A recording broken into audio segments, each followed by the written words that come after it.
There is a famous Jewish text which is often used in times of grief.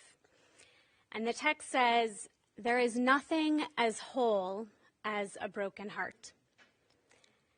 And I'm pretty sure that Ken would think this text is really stupid. He would probably use stronger language than that. But I do think that he would agree with my interpretation of this ancient text, which is that while all of our hearts are broken and will continue to be broken by this loss and by all of the other hardships that we will face as we journey through life, we are still whole. Loss may bring us to our knees. It may shatter us in ways that we could not imagine. It may push us beyond what we thought that we were able to bear. But we will still go out and we will build relationships and we will experience life and we will care about things that matter because we must. And it's not just because that is surely what Ken would have wanted for each of us, but because that is what a living life demands. We have to learn how to hold joy and sorrow together.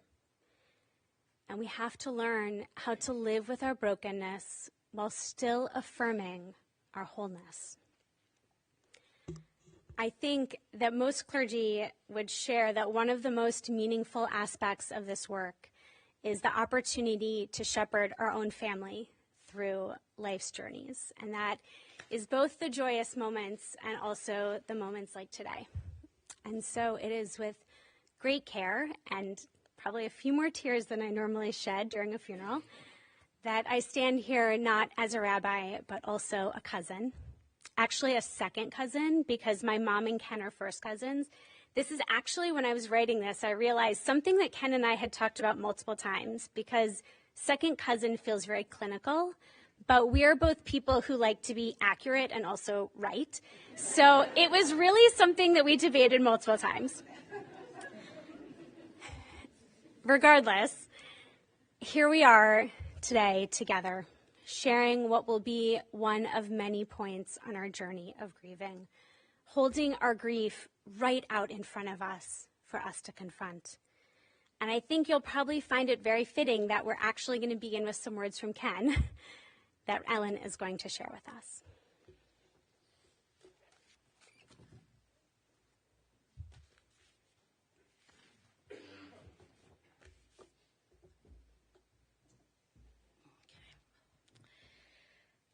Oh, wow.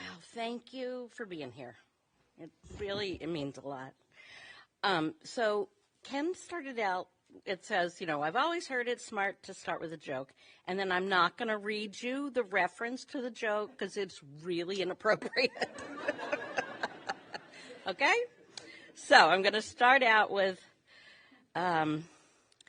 he says something, blah, blah, blah. It's not appropriate. And then he said, what is appropriate is how much I've felt the love and support these past few weeks and months. I've known many of you for a very long time, and you've known me as a whirling dervish of energy. Whether you're hiking, cycling, paddling, playing disc golf, or pickleball, you've supported my adrenaline appetite. The laughs, the tears, and the deep talks make up the framework of my life. Each of you in this room was a single thread in the fabric that kept me going. Much to my surprise, it is much easier living than dying. I could elaborate, but that would make me a lousy editor. All I've ever wanted to do is be a good person, a good friend, and a mensch. Thanks to each of you for moving me down that path.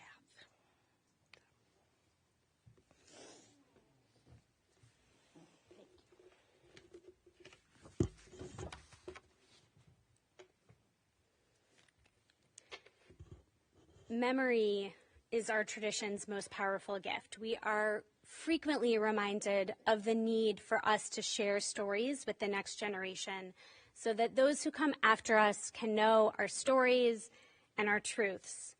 And so each one of us here now bears that responsibility for remembering Ken's stories and remembering his truths. And when we share these stories with the people who didn't know him, it introduces him to a whole new generation. But it also means that he is even more strongly connected in each of our souls. And it allows us to reassure and reassure and reassure ourselves that in this way, we will never lose him. Julia and Kate are going to start by sharing some of their stories.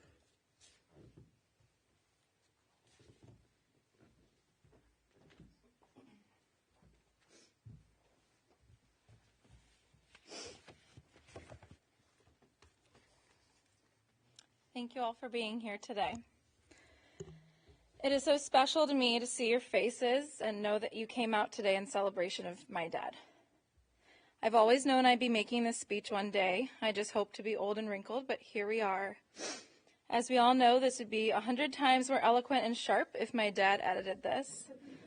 I'm going to attempt to take on the role of that Ken Barcus levity today. I can't count how many times I've watched my dad go into a somber situation with amazing finesse and humor when I didn't even know that was an option. If you've ever seen him in one of these more serious occasions, let's remember that he would probably be bringing out the best in everyone while slipping in some wildly inappropriate comment in his whisper voice. My dad was a giant. I always knew this as a kid, from his big hands to his booming voice and energy. But over the years, this became more evident. Every big decision I've ever made in my life, his presence was there. Looming over what furniture do I buy and how do I say this to my boss, he's my force. Every single person he's come in contact with has a unique memory of him. Over the past month, his gianthood seemed to be the theme. The amount of genuine love and stories that literally hundreds of people have for my dad is unreal. This feels like a blanket to me, and I'm just so thankful for this giant presence. Something that runs through my mind every day is the amount of things we all have to remember him by.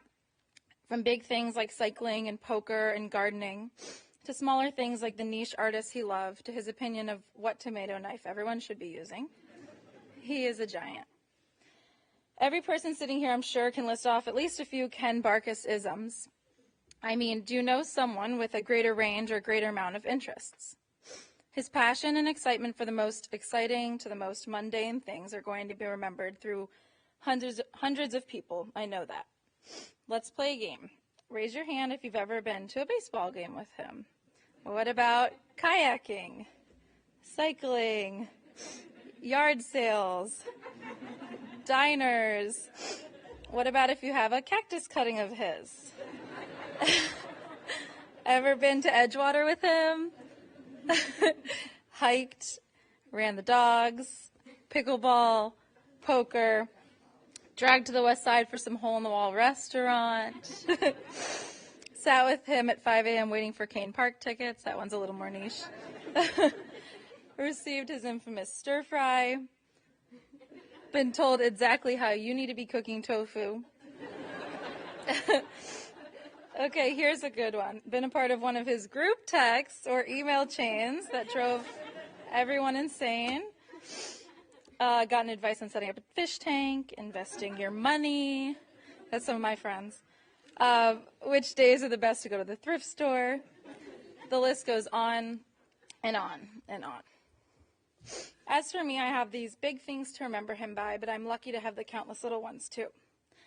I will think of him when I go to Trader Joe's for no good reason. I will think of him every time I make a late night snack involving bread and cheese.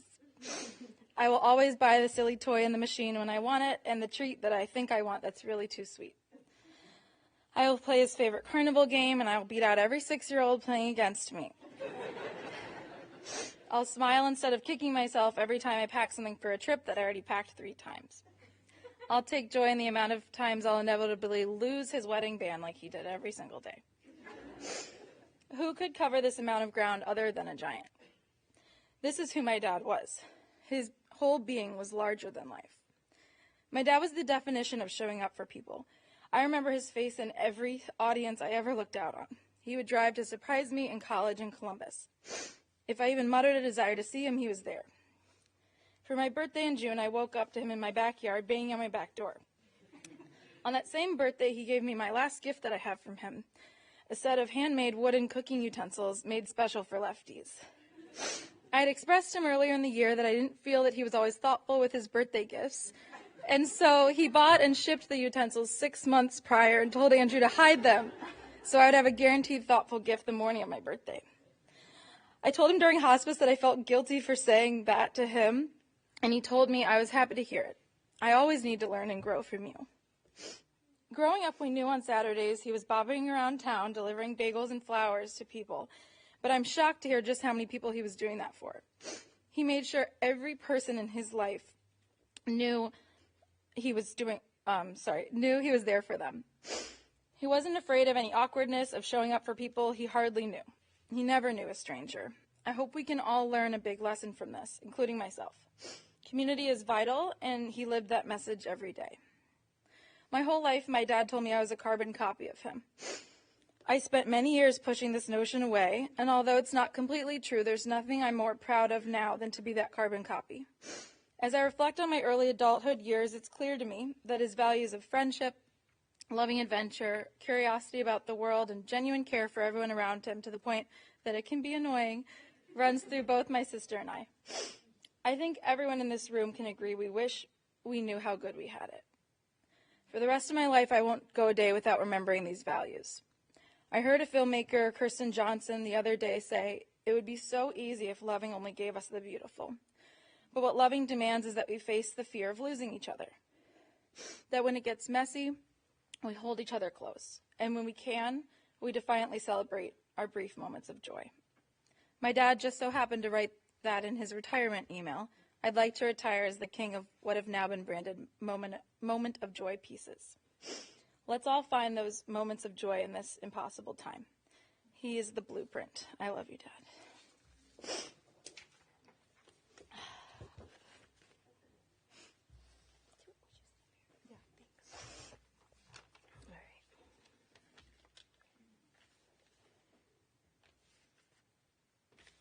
All right. One thing about my dad is that he was a collector of just-in-case items. He would often hand me travel-size packets of Kleenex or individual-size bags of cashews or trail mix from Trader Joe's to keep in my car just in case. He had a million different hobbies, and he kept a bag packed up ready to go for each, because he just didn't have the time to pack a new bag every time he wanted to go do something fun. He liked bags with a bunch of different pockets so he could stash all the items he could possibly need. He would add things in. It seemed like he would add things to these bags without checking if there was already one in there. So in a bag, we might find 5 or 6 pens and maybe 3 Ziplocs filled with Band-Aids because, you just never know. So before he passed, he gave me his hiking backpack for my upcoming trip to Colorado. As I was emptying it out, I found all sorts of things, including, which I didn't realize what it was at first, a small stick with duct tape wrapped around it, and I realized it's an emergency duct tape stash. I don't know, in case you need it. I also found his version of an emergency whistle, which is the perfect acorn cap, which I don't know how many of you he taught to whistle with an acorn cap, but it's the only way I can whistle, so I'm grateful for that. I also found 2 tiny, nearly identical pocket knives. I thought that was funny because I don't think I've ever seen him use a pocket knife, maybe once or twice, but he had 2. Served the same purpose, but you just never know. So I emptied it out, I cleaned it, I got it all ready for my trip. I'm at the airport and I'm standing in line for security, and I turned to my friends and I said, as I was cleaning this backpack out, I found 2 tiny pocket knives hidden in little pockets. I said, watch, I wonder if there's a third hidden somewhere in a pocket I don't know about. I was totally kidding because I had cleaned this thing out. I even vacuumed it. I was like, okay, I got all the things, right? So there's a long line for security. We finally get through. At this point, the plane is boarding in, I think, 10 minutes. So we're ready to go. So I get my shoes back on. And I realize, wait a minute, I don't have my bag. So I turn around, and there's a security guard walking towards me. And he says, "Ma'am, follow me." I'm like, all right. So I follow him over to a desk where he has my backpack, and he reaches down in a laptop sleeve pocket. I didn't know this pocket existed. Pulls out a pocket knife. So I'm thinking, okay, yeah, that adds up.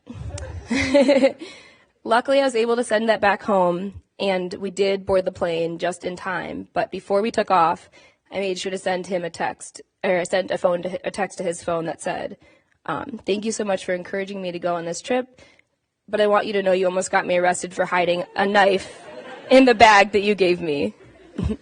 That's it.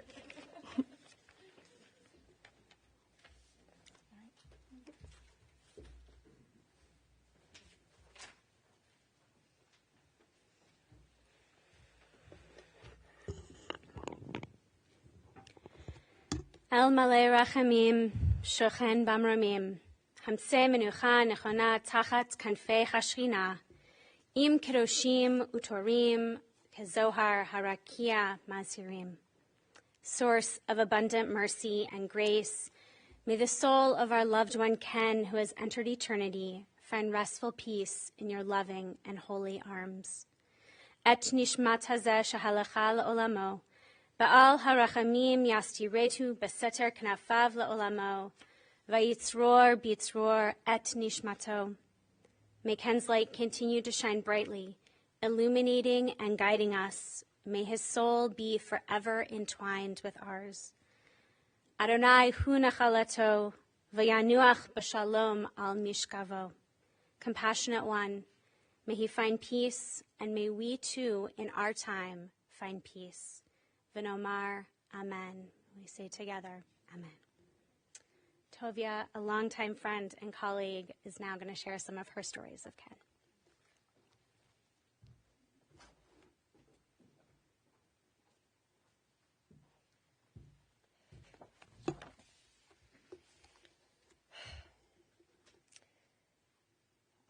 I fear I'm going to go a little long, but I'm representing a lot of people, and Ken didn't edit me, so this is almost as nerve-wracking as going into an edit with Ken.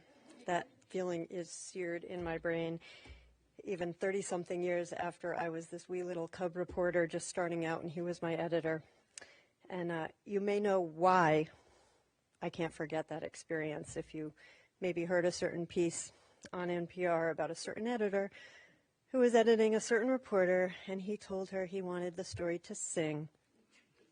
And when that certain reporter delivered the copy, that certain editor unceremoniously just swatted it away and said, "I asked you for a symphony. You gave me elevator music." Subtlety was never his thing. So I know you're listening, Ken, probably shaking your head at me already, so my apologies in advance. But I'm actually going to take a cue from Ken here. Melissa Block, who wrote that beautiful tribute to Ken on NPR, she says that when Ken found out she was doing that, he actually asked if he could weigh in on what she was writing. And of course he did. He couldn't wait to get his grubby little editor hands on his own obit. So Ken told her a thing or two about what to write, including that she should do it with a sense of humor. So I'm taking that as an order for me too. The only problem is he also gave an order to Andrea de Leon. He said, "Don't let anybody talk any shit about me after I'm gone." So I don't know. I might need a little dispensation on that one. Okay. But first, on a serious note, I was so moved by Ken's words and by Julia and Kate. What you had to say, Ken, is bursting out of each of you, and it's beautiful to see. But I'm representing the professional side of Ken's world, but I got to say, nowhere were those lines more blurred than with Ken. He turned his colleagues into friends, all of them, real friends, and more than you can count. There are a whole lot of them here today. Maybe we could stand for a second and just show the force of Ken's NPR family, station people, NPR people. That's a lot of people. That's a lot of people. When Ken sent out his all-staff email announcing his retirement, he included a shout-out to the people he was especially close to, and he mentioned by name almost 20 of them. Can you believe that? Like 20 Barcus besties. Just kidding. There were 40 of them. Amazing, right? Amazing. Just kidding again. There were 80 names on that list. And then he ends the list with, and many more. And legit, these were his 80 besties. So I know I'm speaking for many, many people from NPR and from the stations. What an enormous loss this is. Work-wise, Ken literally changed the structure of NPR. He conceived of this new system of bureau chiefs, and then he kind of pulled a Cheney and got himself selected as the first one. He truly impacted the direction of the company. I want to read an email. This is one of many that were flying back and forth after Ken announced his retirement. It's from Jacob Conrad, who's a Morning Edition editor. And he called Ken, I love this, he called Ken a sweet, curmudgeonly, patient, impatient, generous, earnest, hilarious force for humanity. And he thanked Ken for, quote, giving a daily clinic on how a good story ought to sound and why it's so important to care not only about each and every single story, but also about the broader goals of this organization as reflected in each and every story. Big impact. But maybe his biggest impact came from being a mentor to so many of us. Ken made it his mission to make his reporters sound better, and not just by fixing their copy, but by teaching them so they would need less fixing next time and even less the time after. And again, I know because I was one of them. And I also know because I had the task of putting together an audio mix of well wishes for Ken's retirement, and I was blown away by the number of people who sent in messages. I thought this was going to be a quick little project. The messages just kept coming, and turns out 80 was an undercount. I was also blown away that everyone reaffirmed the same idea, that Ken was responsible for their success, that he pushed them because he cared about them, and he believed in them often more than they did themselves.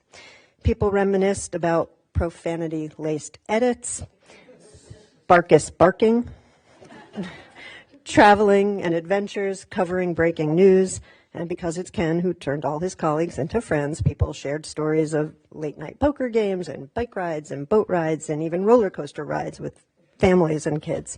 The recording was like an hour long. Like, who has time for that many friends? It's no wonder every time you'd call Ken, you'd get the same exact thing. Ken Barcus, please hold. Right. And always, every call ended the same way. I got to get this. Bye. I have said this often over the past few weeks, and often to Ken also. He played the cranky curmudgeon and this tough guy, but inside he was really just a mushball. He really cared. And when he took you under his wing, he took all of you under his wing. Sarah McCammon talks about Ken nagging her to put safety lights on her bike. Ahmad Omar talks about when he was a brand new cub reporter freelancing like his first or second story for NPR. Ken came to town, flew in, and took him out to dinner and a show. And Ahmad admits that felt a little weird, but he came to understand, like the rest of us, that Barcus just genuinely wanted to help his colleagues, and even his colleagues' kids. Vicki Walton James can tell you that when her daughter Rachel came to college here, Ken showed her around the city, shuttled her around, kept tabs on her, including during COVID, when he made sure she was okay and had everything she needed, including his company. Ken was a nurturer by nature, with all his dogs and bunnies and chickens and gardens and his girls, and even random kids in the neighborhood. I remember him telling me he was inviting kids to play on the swing tire in the front yard, and I couldn't help but think, like Ahmad did, that's a little weird. I thought it was only a matter of time before somebody called the cops on him. Ken showed that same kindness to my kids. He would always come with a gift for them, even if it was just a roll of duct tape. We got a whole roll, Kate. Once he brought a string of fairy lights that lived over my daughter's bed and now lives in her dorm room at college. And while other people, normal people, would be waiting for the kids to skedoodle so the grown-ups could have a good time, Ken would be down on the floor playing with my kids. Or, as the case was, actually, up at the kitchen table playing poker with my kids. He was especially keen to help my then 11-year-old to up his game. I have a great video of Ken with this mischievous twinkle in his eye, egging my kid on to go all in against his dad and take down the pot, which indeed he did, much, much, much to Ken's delight. As a friend, there was no one more devoted and loyal. When a mutual friend of ours, Ken Bader, he was one of the OG Barcus besties. They go back like 40 years or something. When Bader was sick, Barcus drove out to Boston multiple times and spent days cooking for him and filling freezers full of meals. Barcus built Bader a garden outside his house, of course. That was his love language. And Barcus called Bader relentlessly. Judaism teaches that one of the highest mitzvahs, or good deeds, that you can do is to care for or honor the dead, because, you can't be doing it expecting anything in return. You can't be in it for the payback. Well, Barcus nailed it on that one. He was still there for his buddy Bader after Bader passed, helping with all the arrangements, speaking at Bader's memorial, relentlessly calling Lisa Mullins, who's Bader's longtime significant other. And he had planned to be there when Bader's ashes were buried just a few weeks ago. Nothing could have kept Barcus away except the fact that he passed himself that very same day, just hours before. I also saw how Barcus honored our colleague Margot Adler, driving the plans to dedicate a bench to her in front of NPR, helping with her memorial service and staying in touch with her son. There was nothing in it for him except to know he was doing right by a friend. Ken, I hope you can see all the people who are here for you now, eager to honor you and ready to do whatever's needed to help your family. And one last thing, I'm sorry. I couldn't have gone long on every single story I ever brought Ken for an edit, and gone short on this, he would be insulted. When Barcus was in hospice, I was talking to Lisa Mullins about both the Kens. There's a bit of a long wind up here. And at that very moment, the baseball game was on in the background, and the announcer happened to be talking about a Yankee player named Bader. Like, who knew? But it was a sign, right? A little wink from the Bader above. Then a moment later, there was a big play in the outfield, and Bader, the Yankee Bader, went to give a big bear hug to his teammate in the outfield, whoever it was, and the announcer literally said, "That's a lot of love in the outfield from Bader." At that point, Lisa and I almost lost it. It was definitely a sign, right? So here's the point. A few days later, I told Barcus the whole story, and I told him I was going to be watching for signs from him. And don't you know, shortly after, I was walking into Staples, and I was actually literally thinking about Ken because I hadn't heard back from him. And I passed this big promotional display from Staples' printing department, and it had just one sentence. I'm going to show you.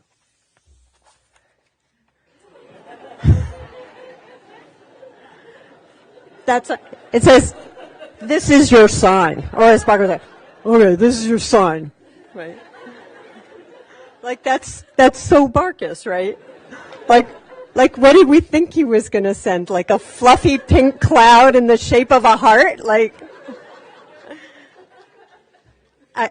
Afterwards, you can ask Kate and Julia what they've been seeing as signs from their dad, right? Let's just say it's not heart-shaped anything. So Ken, we will all keep watching for your signs. Do keep them coming. And meantime, I will miss sharing scotch with you, swapping vegetarian recipes with you, cooking for you. I will miss getting all the NPR tea from you. I will miss your calls and your texts, especially our super snarky group chat.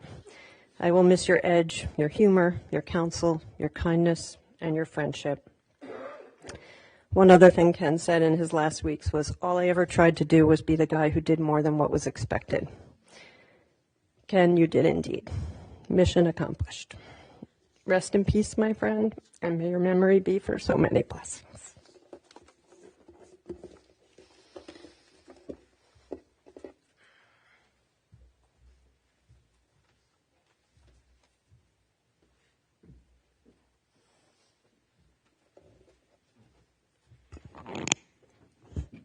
we want to give anyone else a chance to share who is interested with a few ground rules.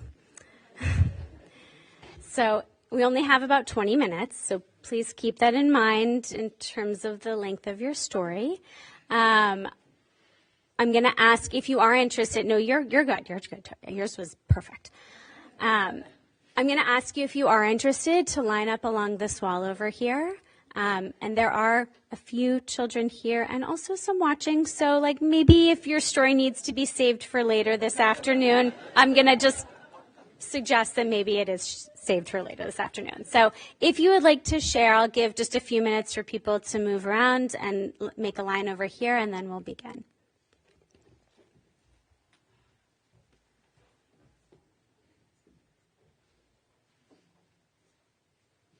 You've got 20 minutes. Go ahead.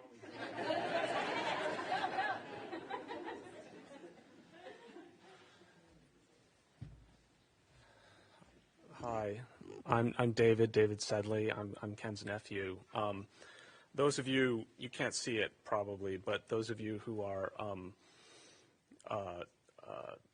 maybe Jews who in their family, whose family's been involved in the textile business as Ken's was, would recognize that my tie is about 2 inches too short. And I want to say I'm wearing it because it's the tie that Ken wore on his bar mitzvah. And due to some circumstances, I was born in 1968. Ken was born in 1955. And I was living with Ken for the first year of my life, probably around when he was bar mitzvah. I mean, our birthdays are only 10 days apart. And I always, thought of Ken as, the older brother I never had. And Julia, when you said he's a giant, there's no better word. He's a giant in my life. I guess what I just like to explain, I'm a kind of intellectual person, and I'm a literary person, and I work on the Renaissance, and like the time of Shakespeare. And, there's something that I've been trying to explain to myself, what Ken was and how he was and why he was so much for so many people. I mean, Ken is probably the most important example I can think of as a self-made person. When I was a little boy living in California, he came out and lived with us. And I saw him in that stage of life when he was, going to Sonoma State. And this is a man who was told that he might want to, at the end of his teenage years, he might want to look at going to a trade school and maybe becoming a plumber, maybe becoming a used car salesman. And those are wonderful professions. A lot of times I think I'd like to be a used car salesman or a plumber. But that isn't what Ken wanted to be. And, that advice came from his father. And it was very well intentioned. But I think it was hard for Ken. This is a guy who made a mark, in an important company. And he did that himself. But it didn't necessarily come naturally to him. If you wanted to make yourself an eloquent person back in the Renaissance, you had what was called a commonplace book, where you wrote sort of choice pieces of prose to pull out when the occasion arose. And Ken collected, everyone knows Ken's funny, but it didn't come from, I don't remember his father being particularly funny, or his mother wasn't really funny either. And Ken collected comedy albums. And he would play these comedy albums, and he would write down, he would take notes on them. I mean, he was doing what, Michel de Montaigne and John Milton were doing in the 15th and 16th centuries, but he was doing it, he wasn't reading Tacitus or Plato. He was listening to Mort Saul and Richard Pryor. And and you know, when I was a kid, he had this albums, and he was making, you know, tapes of them so he could continue listening in the car or whatever, because, you know, back in the 70s, you know, we went from vinyl to tape before we went from, you know, to CDs and then beyond that. And I got these tapes, and I mean, there's an album by Richard Pryor that came out in 1976. Maybe some of you know it. I cannot say the name of that album right now because it's obscene. But I listened to that album on a loop for years. And, you know, I don't think Ken made me who I am, but he gave me a model that I didn't have from anywhere else of how to make myself. And that's something that I think, you know, he gave to the world. And I'm grateful to him. I'm grateful for bringing, you know, Ellen and Kate and Julia and other people in their orbit into my life. And thank you, Ken. I love you.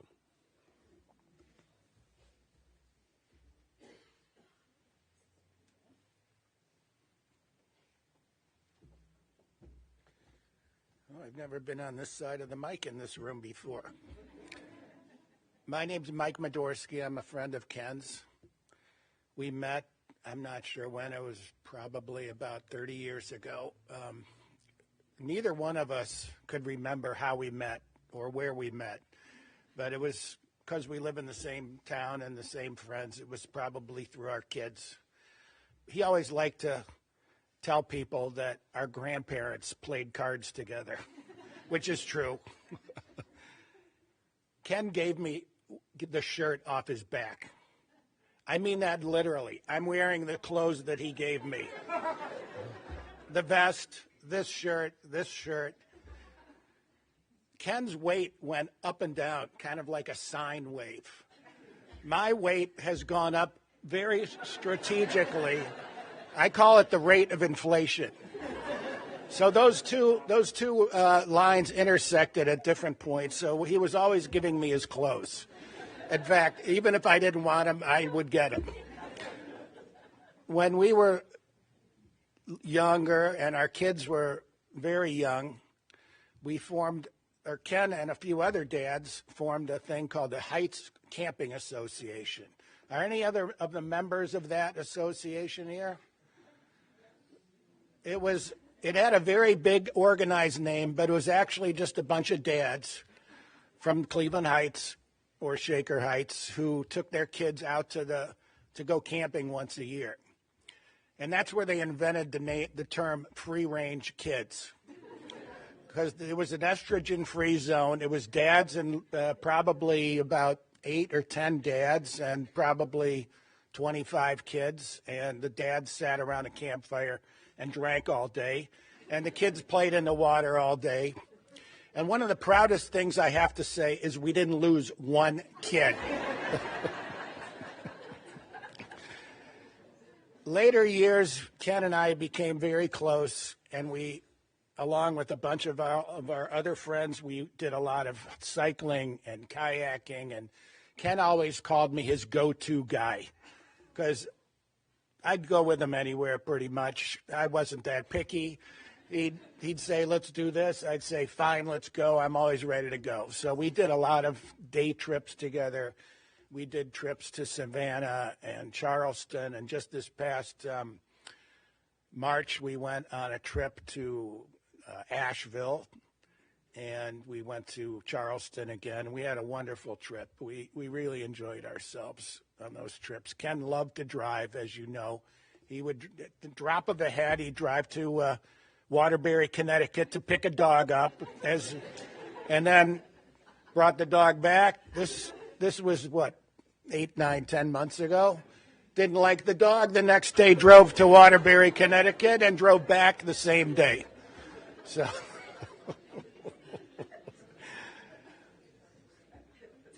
We all know about the way Ken acted to his friends and even people he didn't know. He never met a stranger.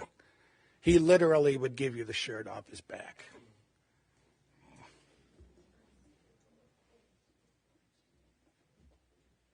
I have one more thing to say.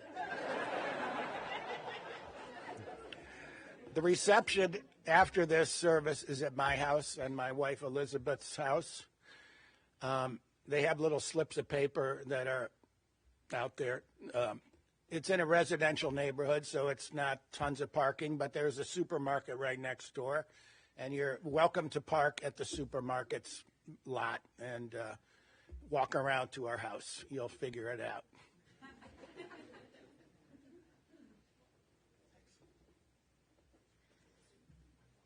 Hey, I'm Tom Scheck. I'm from Minnesota, and I'm one of the regional reporters that Ken mentored. He really meant a lot to me, and one of the things that the last conversation I had with him was in August because they were blowing up our investigative unit, and I didn't know if I was going to have a job or not. And in classic Ken fashion, he calls me, and I missed the call, so I call him back. Ken Barcus, please hold. Okay. Okay, Tommy, here's the deal. I heard from you and that you're going to maybe lose your job, and they're crazy if they're going to lay you off, but if they do, that's nuts, and I have your back. I don't have a lot of time to talk right now, but let me know if you need anything. I'm going to have your back completely. Don't worry about it. You're fine. I have your back. Okay, I got to take this. See you later. And that was pretty much the conversation. He didn't want to hear about anything. He didn't really want to have to hear about what I had to say or where I was in the world. But he just had to get on to the next thing. But I knew when I got off the phone with him, like, wow, he has my back. I know, like, whatever's going to happen, Ken is going to be there for me. And most of us in the radio world knew, as our editor, he had our back. No matter what, whether we were on a breaking news situation and we were freaking out because we were trying to get something going, or if it was an long-term enterprise story that he's like, this makes no sense. Well, yes, it does. No, it doesn't, because I said it doesn't make sense. But he always had our back. And one of the hardest things for me was when he died, I found out about it, and the next day I had to go I'm teaching a journalism class, and I was like, wow, this is going to be really hard to get along without him. And one of the students was reading their story, and the best quote was like in the middle of the story, buried, and I was like, stop. Why are you putting the best piece of tape all the way in the middle of the story? It should be all the way up at high. And it was like the best thing that Ken ever reminded me is that the story matters and the audience matters more than anything else. And I'm going to really miss him. And I'm really sorry.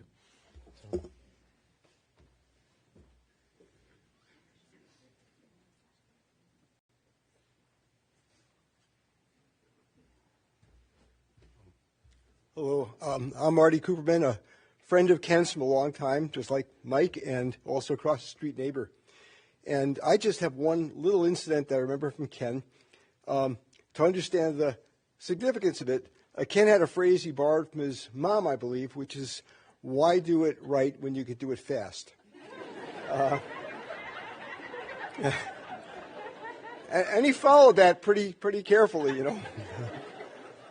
But Ken, aside from being a bicyclist and a kayaker and other things and a hiker, also liked sailing. And I had a couple of sailboats, and we would go out occasionally. And a couple of years ago, we had a big sailboat, and we had done something stupid because we weren't real good, this other friend and I who owned the boat.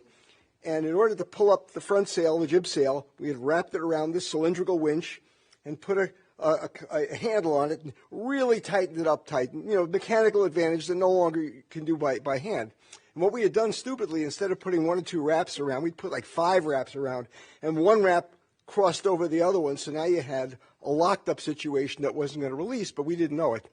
So we sailed up to Kelly's Island from one of the other islands, and the winds were pretty strong. We wanted to go into a dock, and we pulled the mainsail down, and then we went to release this foresail, the jib, and we realized what we had done.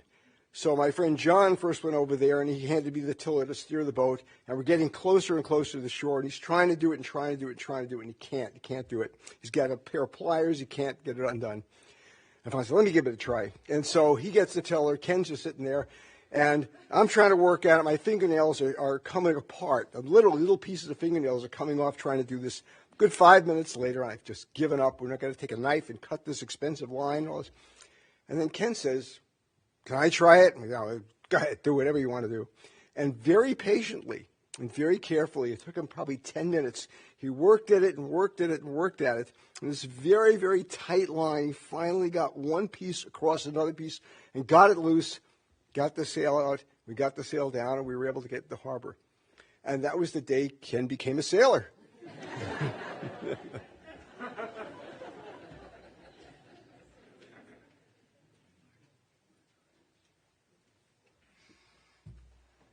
Okay.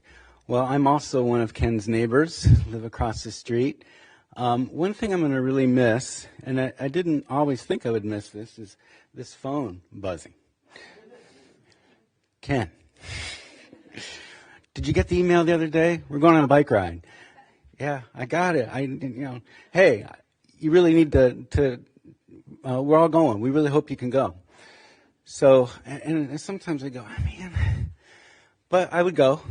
And I started riding bike. He got me into it. I was a distance runner for years, and I'd be out there, and the years had passed me by, but I'd come back and he'd say, that's really messing up your knees. You need to get on a bike. You need to come with us. It'll be great.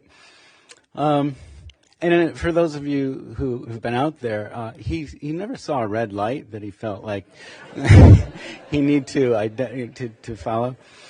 But I'd go on these things, and once I got there, I really enjoyed it. I enjoyed going out to Amish country or going down to Edgewater Park. We often found our way down there.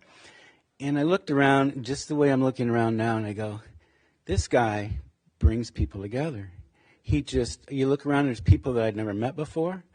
The parties he used to have, people in the neighborhood I'd never met before, people at NPR, and he's doing it right now. We're all together. So I just wanted to make that point. We'll miss him.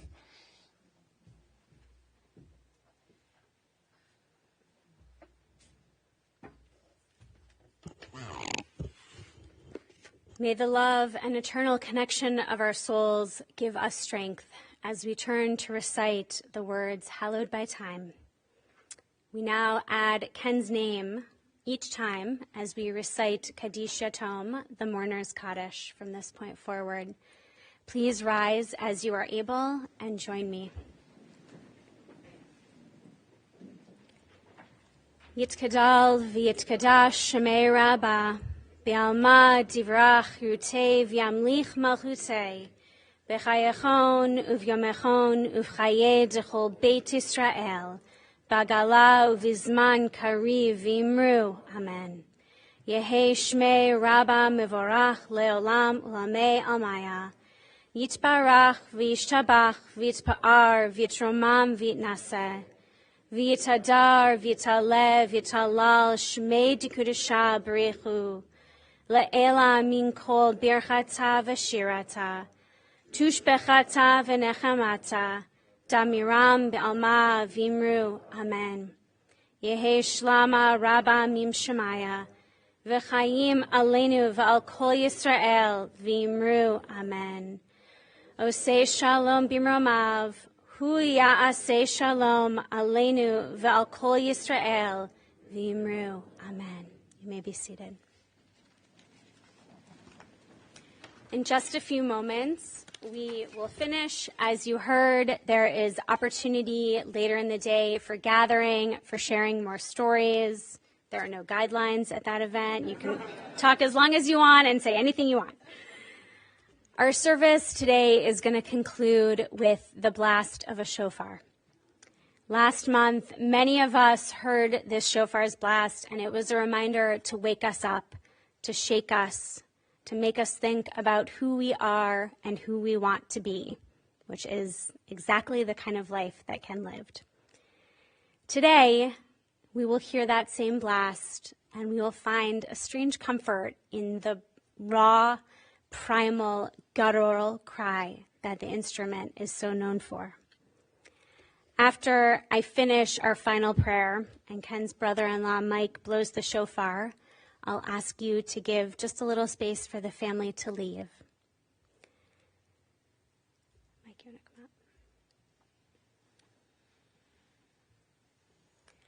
up?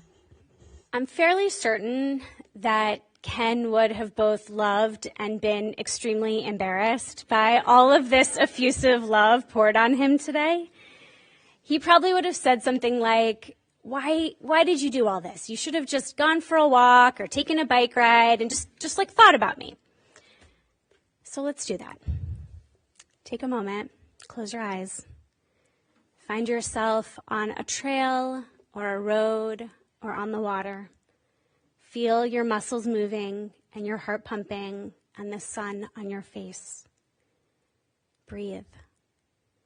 And search your memory to recall something that Ken said to you. Hear it in his voice. See the smile on his face. Feel the giant-like presence that so many have spoken about. Oseh shalom bimromav, hu ya'aseh shalom aleinu, v'al kol Yisrael, v'al kol yoshvei tevel, v'imru amen. May the power that unites us all, the infinite that is unexplainable, bring comfort to Ellen and Julia and Kate, to Judy and Mike and Bob and Aida and Mark and Jane, to their families, to all of those who work with, played with, and loved Ken, to those who are here and those who are online. And we all say together, Amen. Hey, Ken. I never did master the acorn.